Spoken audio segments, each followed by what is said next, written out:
네, 리포트 뚜껑 열어보는 시간 돌아왔습니다. 정서환 아나운서 함께 할게요. 어서 오세요. 안녕하세요. 네, 반갑습니다.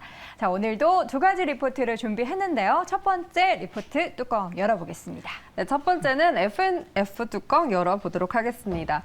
현대차증권에서 이 단기 실적보다 내년에 조금 더 집중해 보자라는 보고서와 함께 목표 주가 24만 원을 유지했습니다. 네, 첫 번째 종목 F&F. 오늘 섬유의복 업종 전반적으로 강세 보이는 가운데 F&F의 움직임도 좋습니다. 현재 주가 확인해 보도록 하겠습니다. F&F 여전히 강세 흐름 유지하고 있고요. 현재 구간에서도 3% 넘는 상승 보이며 14만 7,500원 기록이 되고 있습니다.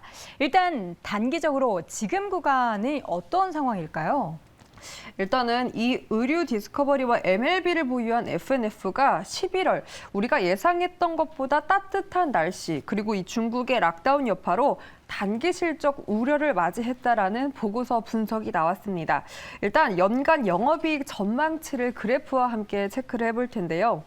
현대차증권에서는 이 4분기 매출액은 전년 동기 대비 8% 증가할 것이다라고 전망을 했고요. 영업이익은 7.2% 정도 늘어날 것이다라고 추정치를 내놨습니다. 4분기 매출 비중이 연 매출의 약 40%를 차지하는데 11월 이 예상보다 높았던 기온으로 판매 부진이 이어지면서 이렇게 영업이익을 소폭 하향 조정을 했습니다. 하향 조정했던 이유를 다음 브랜드별 매출 비중 그래프로 함께 다시 짚어보도록 하겠습니다. 일단 왼쪽이 디스커버리 매출이고요. 다음이 MLB 매출액 증가율입니다. 디스커버리도 역시나 부진한 흐름을 보인 가운데 특히나 MLB 쪽이 전년 동기 대비 많은 영업이익 매출을 대폭 감소하는 모습을 보였습니다.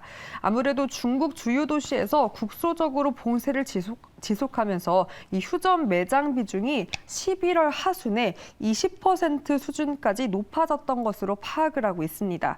이로 인해서 오프라인 매출은 전분기 대비 15%가량 줄어들 것이다라고 전망치가 나왔고요. 다만 여러분도 아시겠지만 최근 너무나 기온이 뚝 떨어지고 출근길이 다소 추웠습니다. 이렇게 12월 들어 기온이 다시 낮아지면서 아웃도어 상품 위주, 그러니까 아무래도 단가가 더 높은 이 겨울철 의류 판매가 높아지면서 매출 회복에 큰 도움을 주고 있다라고 하고요. 특히나 이 디스커버리와 MLB 키즈 브랜드 매출로 빠른 회복세를 보이고 있는 것으로 파악되고 있다고 합니다. 다시 한번 포인트로 돌아와서 정리를 해보면 가장 중요한 게 아무래도 중국 쪽 수출 매출 비중이겠죠. 이 중국 매출 출점이 다행히도 다시금 늘어나고 있다라고 합니다. 일단 중국 내 매장 수 추이를 따져보니까요. 올해 말에 850개 정도 개점이 추정되고 있는데 지금 추세를 반영했을 때 내년에는 1150개 정도 개점이 추가 열릴 것이다라고 전망이 나왔습니다. 그렇게 되면 아무래도 물리적으로 매출이 증가할 수밖에 없겠죠. 이를 반영해서 23년 의류업종 내에서 가장 큰 폭, 26% 정도의 영업이익률이 전년 동기 대비 큰 성장을 보일 것이다라고 전망을 내놨습니다. 네, 지금 상황에 대해서 쭉 확인해 봤는데요. 이제 앞서서 이야기했듯이 단기적으로보다는 좀 장기적으로 내년을 보자라는 이야기를 했었는데 내년에는 그럼 우리가 뭘 기대하면 되죠? 네, 내년에 대한 전망을 나온 또 보고서가 있어서 제가 다시 한번 발췌를 해왔습니다. 네. 사진을 첫 번째 바로 볼 텐데요. 신한투자증권에서는 의료 섹터에 대해서 전망에 대한 보고서를 내놨더라고요. 다음 사진 통해서 다시 체크해 보도록 하겠습니다. 바로 미국 의료 재고 그리고 소매 판매 그래프입니다.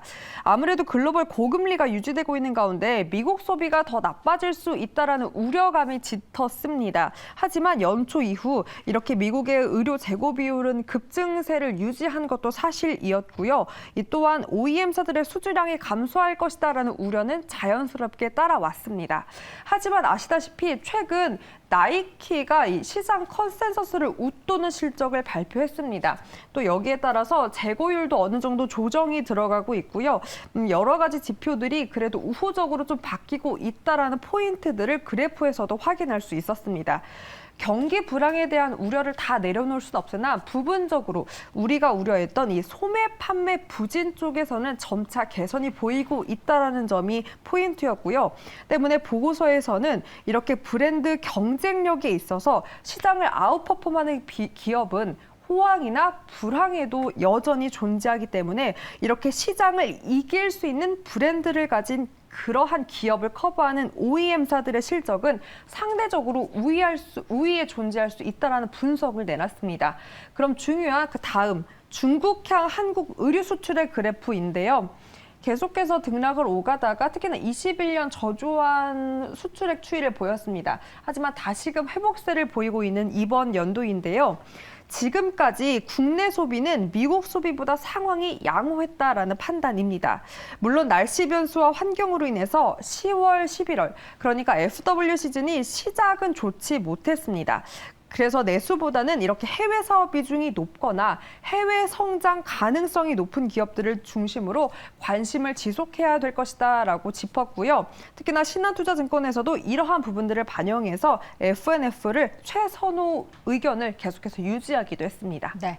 자, 이렇게 해서 FNF에 대한 투자 포인트 쭉 확인해 봤는데요. 주가 차트 최근의 움직임 보도록 하겠습니다. 보면요. 최근 몇 달 동안은 13만 원에서 한 16만 원대의 박스권의 움직임들이 계속해서 지속적으로 나타났습니다.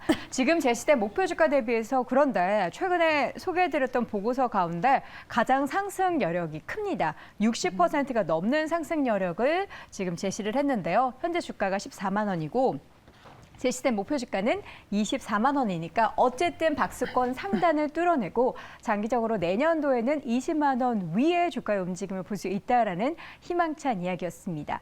2023년이 기대되는 FNF 여러분들도 함께 지켜보시길 바랍니다. 자, 이렇게 첫 번째 종목 FNF 확인해봤고요. 두 번째 리포트 뚜껑 열어보겠습니다. 네, 두 번째는 범한 퓨얼셀 뚜껑 열어보도록 하겠습니다. 네. 바다에서 솟아오르는 범고래처럼 범한 퓨얼셀 솟아오를 것 같은 희망찬 투자 포인트들을 제시했고요. 네. 목표 주가 34,000원을 유지했습니다. 네, 범한 퓨얼셀의 주가도 오늘장 상승 흐름 유지하고 있는데요. 현재 구간 확인해 보겠습니다. 자, 범한 퓨얼셀 7% 넘는 강한 상승 보이고 있고요. 현재 주가 25,350원 기록이 되고 있습니다. 신사업 성과가 좋다고 하는데 뭐 어떤 부분이 얼마나 좋은 거죠? 일단 범한 퓨얼셀이 이 수소를 중심으로 한 신사업 성과가 2년에서 3년 내로 가시화될 수 있다라는 분석을 내놨습니다. 일단 동사가 이렇게 수소 기업도 잘 벌고 잘 먹고 살 수 있다라는 것을 보여줘야 한다라는 보고서 분석이었고요.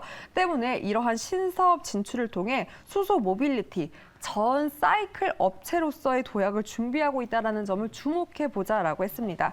그럼 먼저 이러한 신사업 외에 이 동사의 연료전지 사업 부문부터 살펴보도록 하겠습니다. 먼저 준비한 주가 차트로 잠수함용 연료전지에 대해서 체크를 해볼 텐데요. 이렇게 잠수함용 신규 해외 프로젝트 수주를 따냈다고 합니다. 특히나 군수사업 특성과 신규 교체 수요로 단단한 매출 바닥을 형성해줬다라고 하고요. 연간 200억에서 250억의 매출액이 꾸준히 발생할 전망이라고 합니다. 특히나 여기서 짚은 대로 해외 신규 프로젝트 수주와 교체 수요를 통한 이 추가적인 외형 성장을 기대해 볼 수 있다라는 포인트도 함께 제시를 했는데요.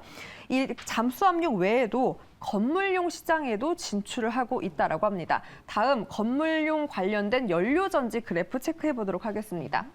첫 번째가 글로벌 분산 전원 시장 추이 전망인데요. 이렇게 점선으로 표시해 놓은 쪽이 연료 전지에 해당하는 점유율입니다. 특히나 아래에는 바로 이 국내 글로벌 외 국내 건물용 연료전지 시장 규모를 그래프로 이렇게 체크를 해놓은 건데요. 10kW급 고용량화를 통해서 내년부터 이렇게 점유율을 확대해 나갈 계획을 밝혔습니다. 여기서 10kW급이 중요한 이유는요. 이렇게 건물용 시장 성장의 주요 요인인 의무시장 주류 모델이 바로 10kW급이라고 합니다. 때문에 이렇게 본격 점유율 확대가 예상되면서 내년 건물용 매출액은 113억 원이 될 것이다라고 추정치가 나왔습니다. 네. 범고래 같다, 범한 퓨얼셀. 이 리포트를 쓴 애널리스트가 뭔가 범자에 꽂히신 것 같은데 정말 범상치 않은 그러한 사업 모멘텀을 갖고 있습니다. 사실 수소 같은 경우에는 우리가 수소 경제다 하면서 정말 많은 말을 그렇죠. 했는데 실질적으로 이 사업화가 굉장히 또 그렇죠. 더디게 이루어지는 부분이 좀 아쉬웠잖아요. 그런데 앞으로 이 범한 퓨얼셀은 수소 그것도 모빌리티 쪽에서 계속해서 영역을 확장하고 있다라고 하는데 어느 정도 수준으로 확장하고 있는지가 궁금해요. 네, 범상치 않은 것 같습니다. 네. 바로 그럼 관련된 수소 버스 그리고 수소차 관련 그래프를 체크해 보도록 하겠습니다. 네, 국내에서도 계속해서 이렇게 버스 보급, 수소 버스 보급에 대해서 늘려가고 있고요. 이 같은 움직임을 주시하며 국내 지자체에서도 이 수소 버스 전환 계획을 계속해서 세우고 있습니다. 당연히 이렇게 연료 보조금 혜택까지 받을 수 있는 계획도 계속해서 나오고 있고요. 보고서에 따르면 이렇게 신사업 성과가 나와줄 수 있는 보조금 혜택 계획까지 따라주는 만큼 외형 성장에 큰 기여를 할 수 있다라고 판단을 했습니다. 이렇게 수소차가 늘어나면 당연히 따라오는 건 충전소겠죠. 다음 그래프 체크해 보도록 하겠습니다. 내년에는 관련 이 수소 충전소 예산이 약 5배 정도 늘어난다고 하고요. 이를 반영한 실적 추이도 그래프 통해서 체크해 보도록 하겠습니다.